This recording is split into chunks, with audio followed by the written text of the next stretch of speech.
E a pergunta de hoje é: como fica o amor quando as dificuldades elas arrombam a porta da nossa casa? Como é que fica o amor? Paulo tinha tanta consciência de que quando os problemas vêm, as relações sofrem, que quando ele está falando sobre o amor em Romanos 12, ele vem falando sobre o amor e ele para falar sobre as dificuldades. Porque como é que fica o amor quando as dificuldades elas arrombam a porta da nossa casa, ela chacoalha assim a vida da gente? O que é dificuldade? Vocês sabem o que é dificuldade? Acho que sim, né? Você é brasileiro, o brasileiro sabe o que é dificuldade.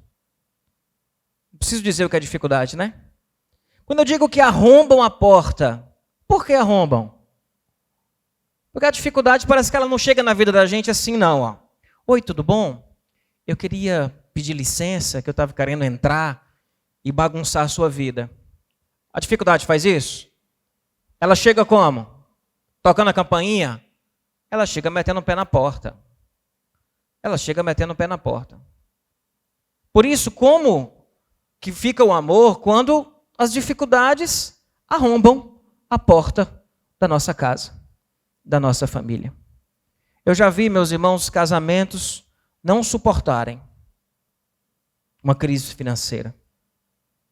Às vezes a relação está ali bem, aí vem uma crise financeira, vem um problema, e vem um desgaste em cima de desgaste, e acaba acabando. Já vi casais não suportarem uma enfermidade. Acabarem a relação por causa dos problemas que a enfermidade trouxe.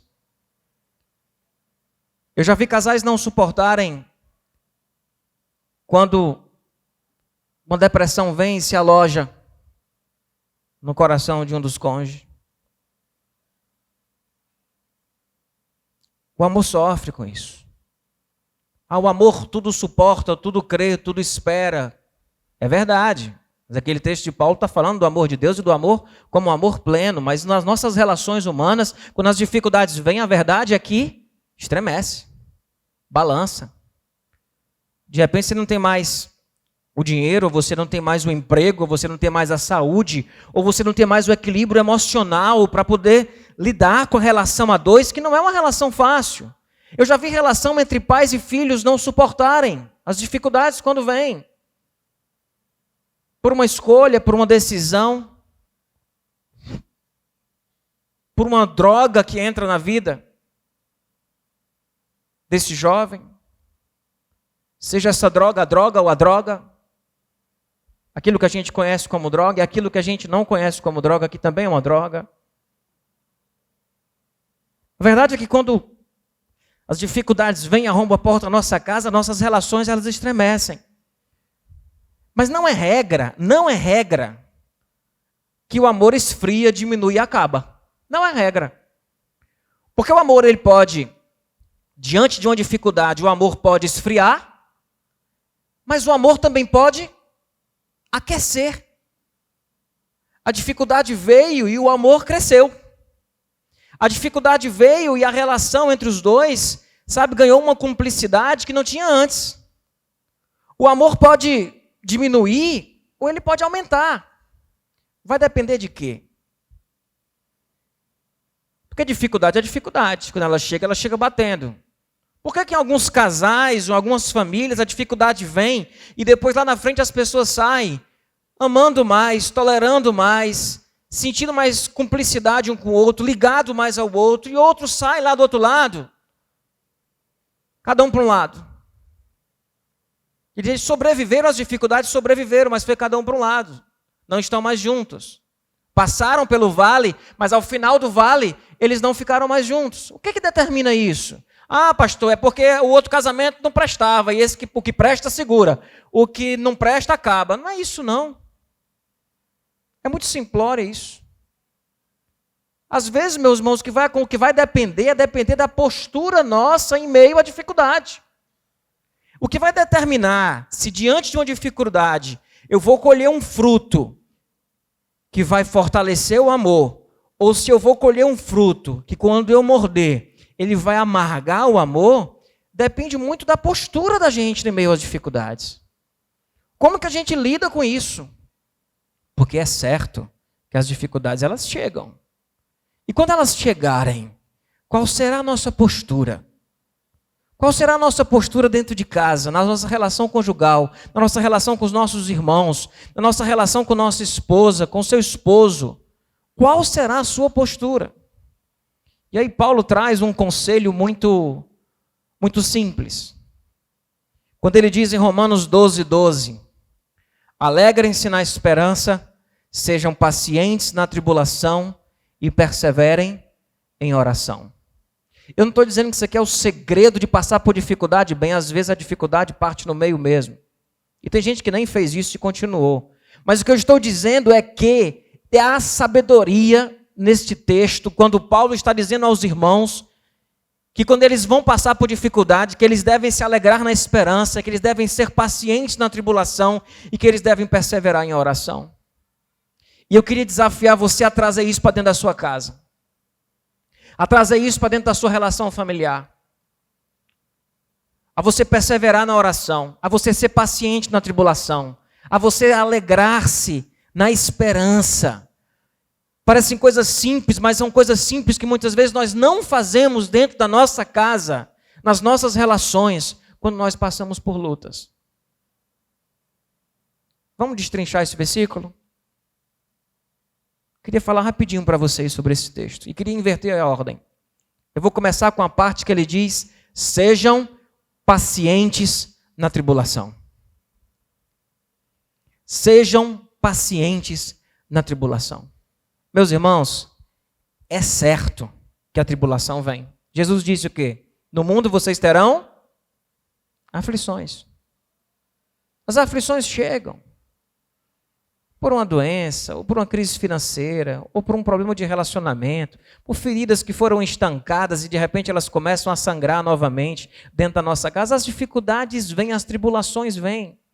Eu fui olhar no dicionário etimológico da palavra, da tribulação, porque essa palavra parece a palavra de crente, essa palavra, né? Tribulação. Uma pessoa diz assim, eu estou passando por uma tribulação, pode ir atrás que ela é crente, porque quem não é crente diz como? Estou passando por uma lasqueira, estou passando por uma dificuldade na minha vida, mas tribulação parece um vocabulário bíblico, né? E eu fui atrás para ver o que era, de onde vinha essa palavra. Ela vem do latim tribulatio, que significa aflição, angústia, preocupação. Ela vem de uma outra palavra também, tribulare, que significa oprimir, afligir.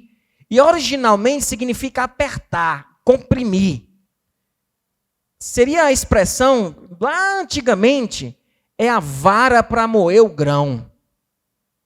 E você é o grão. E a dificuldade é a vara, que vem para moer o grão. Entendeu o que é tribulação? Você é um grão e vem a vara para moer o grão. Ela vem também de uma outra palavra chamada esfregar. É quando a dificuldade vem, ela esfrega assim a tua cara, o teu rosto, a tua face. Ela vem com uma vara amassando você. E quando a gente acha que está melhorando, parece que aparece outra vara de não sei aonde e vem uma outra tribulação machucando a gente. Nós passamos por isso na vida.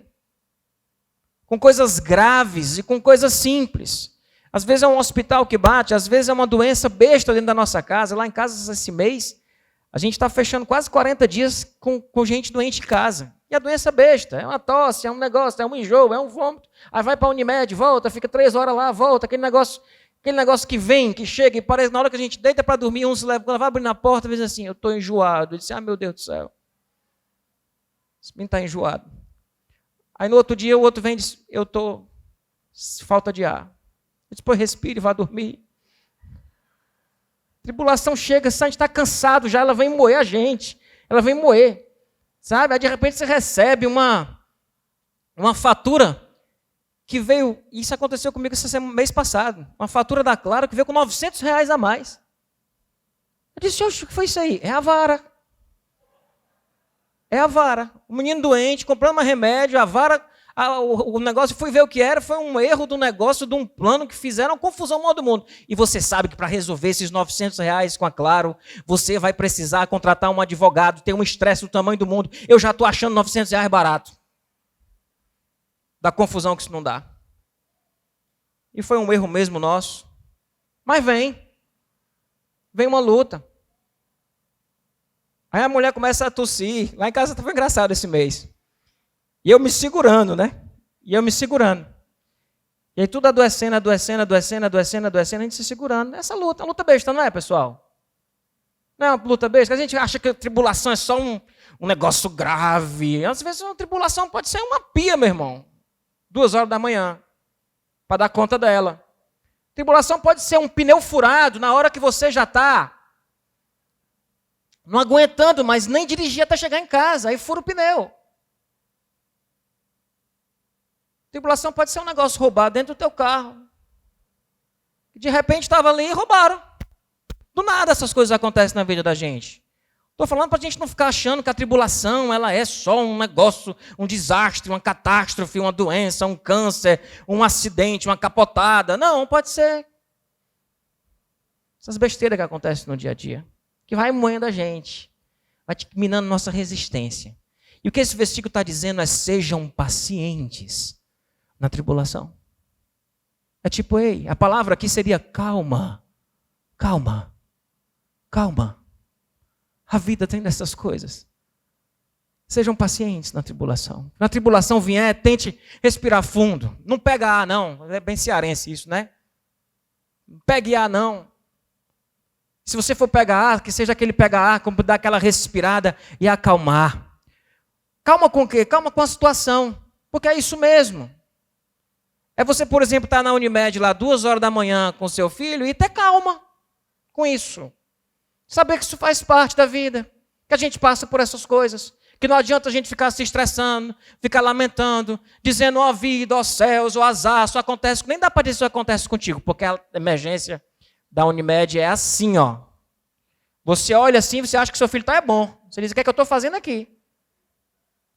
Mas é ter paciência com essas coisas, é não furar um pneu e você descer do carro com a chave de roda na mão para trocar o pneu. E quando a pessoa que está dentro do teu carro, que é a tua família, abrir a porta para perguntar alguma coisa, tu querer tacar a chave na cabeça da pessoa. Isso é ser paciente na tribulação. É não sair soltando os cachorros nas pessoas dentro da tua casa. É paciência com as pessoas. Porque tem hora que a gente está, se encostar dá choque. E a palavra de ordem aqui é calma. Calma. A vida tem essas coisas, nós passamos por lutas. Não vai tentar bater na circunstância, porque a circunstância é mais forte que você. Não vai bater nas pessoas, porque elas podem ser mais fracas do que você. Segura a onda, respira. Por isso que é tão importante a gente viver em comunidade. Porque a gente vivendo em comunidade, meus irmãos, a gente tem o irmão ali para suportar a gente. Aí tem o irmão para dar o testemunho dele, e você diz, rapaz, o cara está pior que eu, e você fica mais tranquilo. Acontece isso em comunidade. Eu quando fui pro hospital e eu vi lá algumas situações, a mulher estava com o filho há 40 dias na UTI, tinha saído, estava de novo ali sendo atendida. Eu olhei assim e disse, rapaz, é uma besteira isso aqui. Eu não posso perder a paciência com isso. Não importa se amanhã eu tenho prova na faculdade, não importa se amanhã a gente tem coisa para fazer, a gente tem que ter paciência. Calma. Isso é fruto do Espírito, mansidão, longanimidade. A tribulação está aí batendo na tua vida? Calma, calma. Sejam pacientes na tribulação. Amém, meus irmãos? Isso é fácil? Eu lembro de um livrinho, Roberto Chinachica, eu acho que é Chinachica, eu só chamo ele de Chica. E ele é um psicólogo, ele escreveu um livro chamado Amar Pode Dar Certo. E ele fala de uma regrazinha quando ele chega em casa. Ele, antes de entrar em casa, ele pensa assim, eu estou agora entrando no melhor lugar da minha vida para me encontrar com as melhores pessoas da minha vida. Respira fundo e entra com calma. Calma. Hoje é Dia das Mães, né?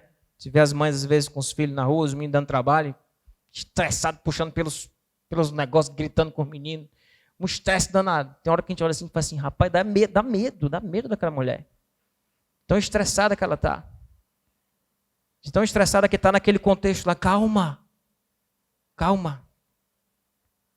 As dificuldades, elas cercam a vida da gente. Não vai ser, mas deixa eu me estressar bem muito aqui, porque vai passar já. Vai passar já? Esse tipo de problema que eu estou falando aqui não passa não, meus irmãos. É a vida toda enfrentando esse tipo de problema. A vida toda. Você passa por essas lutas, passa por essas dificuldades. Não adianta você se desesperar. Então, Paulo é como se Paulo estivesse dizendo aqui, sabe para quem que Paulo está falando? Para a igreja em Roma. Sabe o que esses irmãos iam passar? Iam ser perseguidos por Nero. Esse irmão ia passar por umas tribulações incríveis. Ele diz, sejam pacientes na tribulação. Porque se a gente perde a paciência com a tribulação e com as pessoas que estão nos cercando, a gente começa a destruir um bocado de coisa, que nem é a tribulação que está destruindo, é a gente, com a nossa impaciência diante dos problemas. Porque às vezes não é a dificuldade que está destruindo teu relacionamento, é você, impaciente com os problemas e com as pessoas, marcando e machucando as pessoas que vivem com você. Aí quando chega lá no final do vale, o que foi que houve? Foi a tribulação que afastou o casal? Foi não. Foi a impaciência das pessoas em meio à dificuldade. Impaciência com as lutas, impaciência com as pessoas. Seja paciente. Seja paciente. Outra coisa que esse texto diz, meus irmãos, é alegre-se na esperança. Primeira coisa que a gente falou foi o quê? Sejam pacientes na tribulação. E alegrem-se na esperança. Alegrem-se na esperança. O que significa alegrar-se na esperança? Quando é que a gente precisa se alegrar na esperança?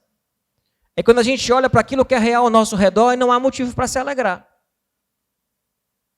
Você se alegra na esperança. Porque a tua situação presente, ela não está te dando motivo para você se alegrar. Então você precisa se alegrar na esperança.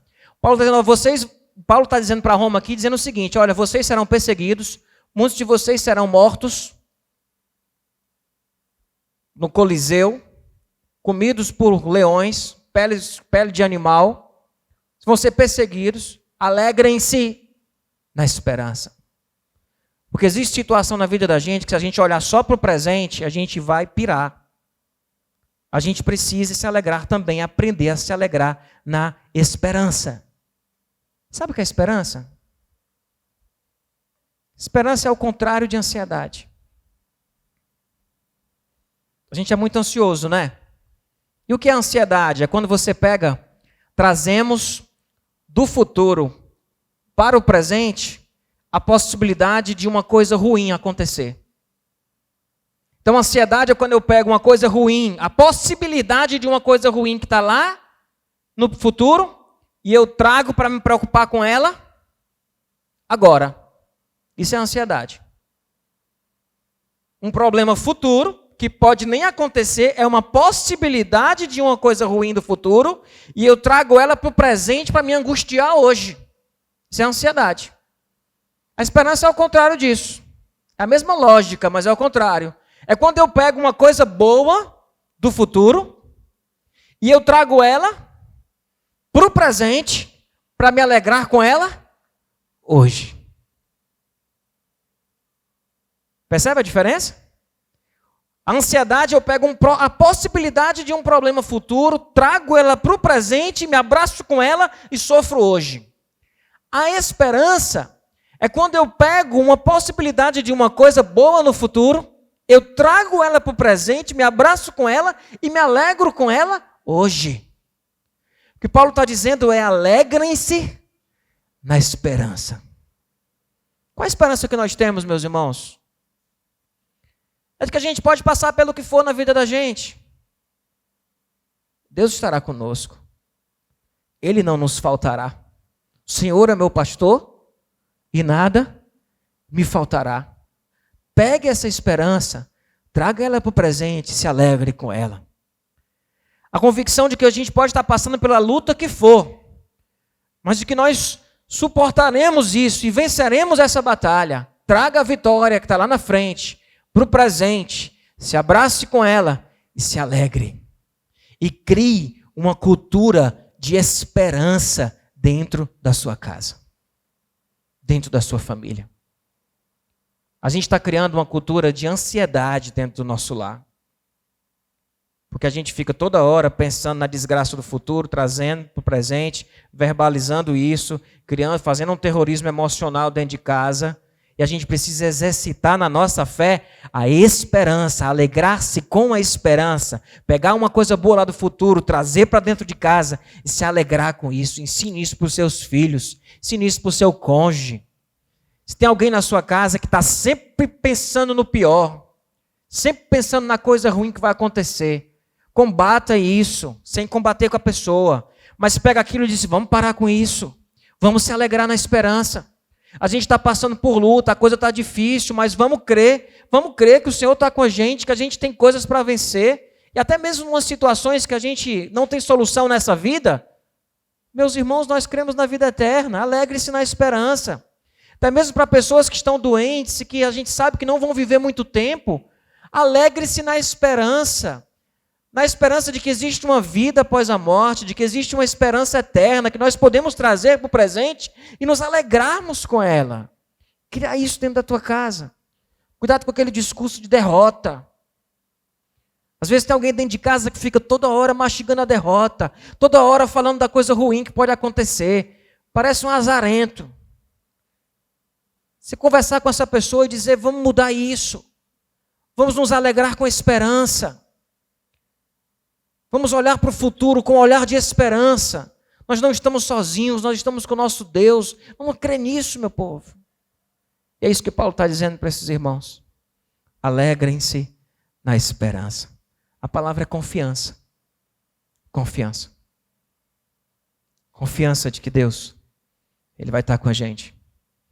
De que Ele não nos faltará. Independente da luta que você possa estar passando na sua casa. Já pensou isso como uma cultura familiar? Uma cultura da família, de esperança, de alegrar-se na esperança, e não apenas aquilo que está na vista. Alegrar-se com a expectativa, alegrar-se com as coisas do futuro, com a certeza que temos à nossa frente. E para encerrar, meus irmãos, perseverem na oração. O texto que a gente usou aqui, ele vem na ordem, né? Alegre-se na esperança, sejam pacientes na tribulação e perseverem na oração. Está passando por lutas na sua casa? Você tem orado? Ah, eu tenho orado, eu passo o dia dizendo, ai meu Deus, me abençoa, não é possível. Isso não é oração, isso é reclamação. Você tem orado? Você tem orado com as pessoas da sua casa? Você tem ensinado as pessoas no momento da dificuldade a depender de Deus, a perseverar em oração, a confiar, a dobrar o joelho. Existe uma diferença, meus irmãos, entre orar e reclamar. A reclamação, ela gera angústia. A reclamação, ela gera desconfiança. A oração é quando nós transformamos a nossa reclamação em clamor. E nós colocamos ela diante do Pai. Isso ensina a gente a depender. E a palavra é dependência. Da gente como casa, como família, termos a condição de orarmos e de confiarmos no Senhor, de dependermos desse Deus juntos. Eu pergunto, qual foi a última vez que você orou com as pessoas da sua casa? Sem ser oração de refeição, que essa oração de refeição aí não vale não. Oração vale, deixa eu refalar. Vale a oração da refeição. Mas não é o que eu estou falando. Não basta. É a oração, está passando por uma dificuldade, está passando por uma luta, tem alguém doente, ensinar tua família a colocar o joelho no chão e a orar. Foi a última vez que você orou com seu esposo por uma dificuldade que vocês possam estar passando. Foi a última vez que você orou com a sua esposa por uma dificuldade que você está passando. Foi a última vez que você catou seu filho e disse assim, ore por mim. Ore por mim, meu filho, que eu estou... Não, mas uma mãe chegar para um filho e pedir para o filho orar por ela? Mas a mãe não é que tem que orar pelo filho? E Jesus não chegou para aqueles discípulos fuleiragem e disse: ore por mim, porque o espírito está pronto, mas a carne é fraca. Jesus não tinha problema de se mostrar abalado, mas os pais não podem pedir oração aos filhos, porque os pais têm que estar bem. Isso é cultura de independência, de autossuficiência. O perseverar em oração é cultura de dependência, é a cultura da fragilidade. É você chegar para o seu filho e pedir uma oração. Ora pelo papai, que papai está triste. Ora pelo papai, que papai está com muita raiva. E se essa raiva não passar, vou matar alguém amanhã. Ora, pede oração pelo filho, para o filho. Pede oração e ora junto. Ora junto. A gente está com fulano de tal, passando por uma dificuldade. Vamos orar junto aqui. Ora, persevera em oração. Irmãos, a gente não tem garantia nenhuma que se a gente seguir esse versículo, vai dar tudo certo no final da tribulação, não. Mas é verdade, sim, que se você passa por uma luta na sua casa, na sua família, e você aprende a ser paciente na tribulação, a alegrar-se na esperança e a perseverar em oração, a probabilidade do amor, ele, em vez de esfriar, ele se aquecer, é muito grande. E quando eu falo perseverar em oração, é orar junto, tá? É orar junto. Crendo que Deus escuta as nossas orações. Jesus mesmo contou uma parábola de uma mulher que ficava insistindo para um juiz que era ruim, e de tanto insistir, o juiz sendo ruim, ele fez o que a mulher pediu. Aprender a dar a mão dentro de casa.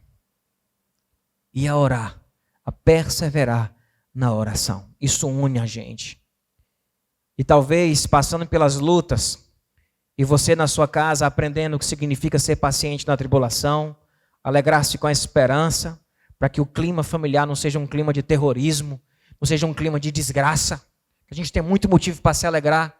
A gente tem motivo para se preocupar com o futuro? A gente tem motivo para se preocupar com o futuro? Tem, não tem? Não tem? Tem, a gente tem muito motivo para se preocupar com o futuro. A gente é brasileiro. A gente tem motivo para se preocupar com o futuro. A gente é ser humano. A gente tem motivo para se preocupar com o futuro. Agora a gente tem motivo também para se alegrar com o futuro. Pega esses motivos, traz para dentro da tua casa. Fortalece e dá um clima de esperança e se alegre com a esperança.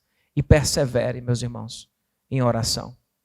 Juntando uns com os outros e orando e clamando ao Senhor, sabendo que o nosso Deus não está indiferente ao nosso sentimento, ao nosso sofrimento. Amém? Amém?